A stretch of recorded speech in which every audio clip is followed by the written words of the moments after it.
ನೋಡಿ ಕಡಲೆ ಬೀಜದ ಪಾಕದುಂಡೆ ಈಸಿಯಾಗಿ ಮಾಡ್ಕೋಬೋದು. ನಾನು ಎಷ್ಟು ತೋರಿಸ್ತಿದ್ದೀನೋ ಅಷ್ಟೇ ಬೇಗ ಮಾಡ್ಕೋಬೋದು, ಎಲ್ಲ ರೆಡಿ ಮಾಡಿ ಇಟ್ಕೊಂಡ್ಬಿಟ್ರೆ. ನೋಡಿ ಎಷ್ಟು ಚೆನ್ನಾಗಿ ಆಗ್ತಾಯಿದೆ. ಇದಕ್ಕೋಸ್ಕರ ನಾನು 1.5 ಲೋಟ ಬೆಲ್ಲ ತಗೊತಾ ಇದ್ದೀನಿ. 1/4 ಲೋಟ ನೀರು ಹಾಕ್ಕೋಬೇಕು. ಕಲಿಸ್ತಾ ಇದ್ದರೆ ಬೇಗನೆ ಪಾಕ ಬಂದುಬಿಡುತ್ತೆ ಬಿಡಿ. ನಾವು ಹಿಂದಿನ ದಿವಸನೇ ರೆಡಿ ಮಾಡಿ ಇಟ್ಕೊಂಬಿಡಿ. ಕಡಲೆ ಬೀಜ ಹುರಿದು ಸಿಪ್ಪೆ ತೆಗೆದು ಇಟ್ಕೊಳ್ಳಿ. 2 ಲೋಟ ಕಡಲೆ ಬೀಜಕ್ಕೆ 1.5 ಲೋಟ ಬೆಲ್ಲ, 1/4 ಲೋಟ ಎಳ್ಳು, 1/4 ಲೋಟ ಒಣ ಕೊಬ್ಬರಿ ಪೀಸ್ಗಳು ಮಾಡಿ ಇಟ್ಕೊಳ್ಳಿ, ಎಳ್ಳು ಹುರಿದು ಇಟ್ಕೊಳ್ಳಿ.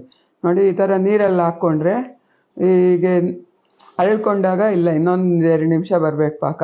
ನಾವು ಕಜ್ಜಾಯಕ್ಕೆ ಹೆಂಗೆ ಪಾಕ ತೆಗಿತೀವೋ ಹಂಗೆ ತಗೋಬೇಕು. ನೋಡಿ ಇವಾಗ ಹಾಕಿದರೆ ಉಂಡೆ ಬರುತ್ತೆ. ಉಂಡೆ ಇಲ್ಲ ಗೋರಮ್ಮ ಈ ಥರ ನಿಲ್ಲಿಸಿದ್ರೆ ಉಂಡೆ ಕದಲಬಾರ್ದು, ಆ ಥರ ಪಾಕ ಬರಬೇಕು.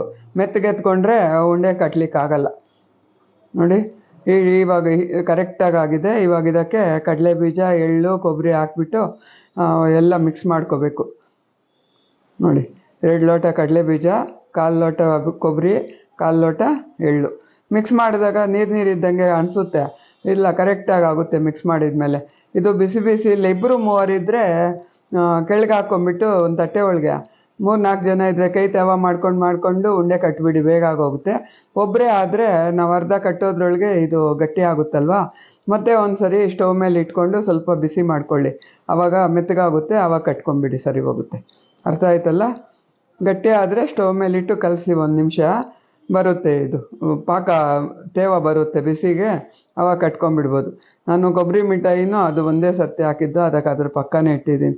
ಈ ಥರ ಒಂದೇ ಸೈಜ್ ಬರಬೇಕು ಅಂದರೆ ಒಂದು ಆ ಥರ ಸೌಟೋ ಸ್ಪೂನೋ ತಗೊಂಡು ತುಪ್ಪ ಹಚ್ಕೊಂಡ್ಬಿಟ್ಟು ಈ ಥರ ಎತ್ಕೊಂಡು ಉಂಡೆಗಳು ಕಟ್ಕೊಳ್ಳಿ. ಈಸಿಯಾಗಿ ಮಾಡ್ಕೋಬೋದು, ಯಾರು ಬೇಕಾದರೂ ಮಾಡ್ಬೋದು. ಆ ಪಾಕ ಒಂದೇ ಕರೆಕ್ಟಾಗಿರೋ ಮಾಡಬೇಕಷ್ಟೆ, ಬರುತ್ತೆ ಮಾಡಿ.